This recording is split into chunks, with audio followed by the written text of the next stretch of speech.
What happened was I had a draft of the novel, and I'd written it myself. Michael was the main hero, Mm. and I gave it to a couple people, and they gave it back to me and said, "This is boring." I'm like, "Uh-oh." So I rewrote it. Same reaction. This is boring. Like, great. What am I doing wrong? So I gave it to John. I said, "John, what am I doing wrong?" And he said to me, "You need to blow up the Statue of Liberty on page one." And I said, "But the Statue of Liberty is not in the book." And he said, "Exactly."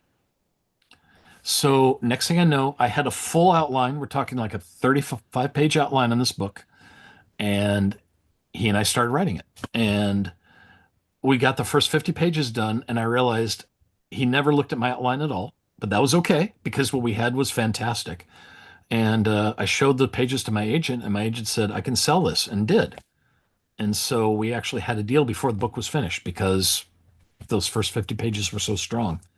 And yeah, we just fell in love with so Michael was mine, Gina was more John's, but that's because I was doing the national park angle. But yeah, I love them both, and yeah, and we had the two-book deal, and so you see Cole Byrne behind me. So Michael Walker works for the Investigative Services branch of the National Park Service, which is like the FBI of the Park Service, which gives him the ability to work out of any of the over 430 sites the Park Service oversees. And a terrorist incident of the Statue of Liberty teams him up with the SAC from New York, Gina Delgado, who is an explosive expert, and the two of them try to stop um, this the people who blew up the Statue of Liberty, but also they realize that the Statue of Liberty is just the beginning, and these people want to destroy the National Park Service and everything it holds dear. What we did, we basically would hop on Zoom and we would meet late at night on his end because he lives on the East Coast and I live on the West Coast. So that's kind of funny.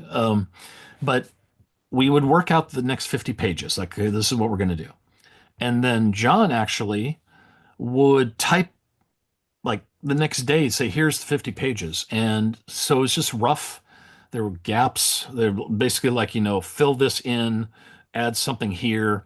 And it was just laid out. So then I would write and edit at the same time. And I was usually the person who did the factoids because I'm the park lover.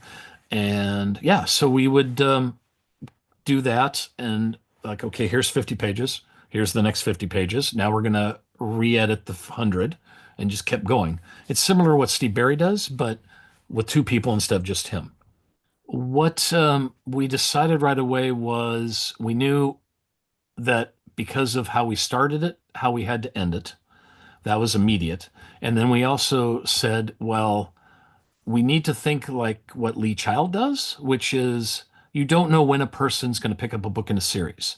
So you need to have a separate story with your characters you want to have and reference what happened previously, but enough so newcomers will understand that.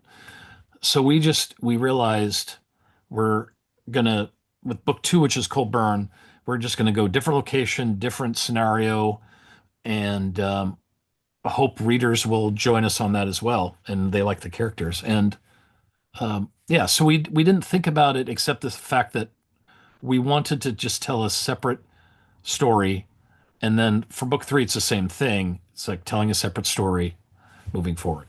The original title we were going with was Glacier Bay, which our editor hated, but that's okay. What we wanted to do was we wanted to have national parks that highlighted the extremes, and we wanted to do something cold. And so we said, okay, well, if we're going to do something cold, we either have to go to Death Valley or the Everglades. And so we decided to go to the Everglades because it's also the complete opposite end of the country, from Alaska to Florida. Good grief. And for the research, Glacier Bay National Park in Alaska is not easy to get to. And I discovered in order for me to get up there by myself, to fly up and take a ferry and get to the small town and stay and all this stuff, it was going to be quite expensive. It was cheaper to take a week cruise with my wife up there. So Took a cruise for the first time. Went through went through the park and met rangers, met people who are natives of the area, and even met the mayor of a small town up there. Yeah, so it was a blast. Spent a full week up in Alaska. Just had a good time and learned a lot. I tend to use my phone as notes option so I can type pretty fast and I take a lot of pictures. So if you see me doing research in parks, you'll see me taking pictures of stuff that like, why is that guy taking pictures of that? So like on the cruise ship, for example, I was taking photos of the hallways and the elevators.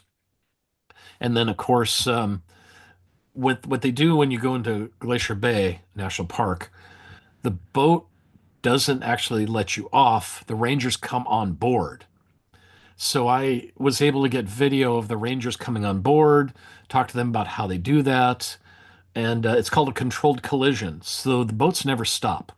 They have to climb up while the boats are in motion. So it's pretty cool.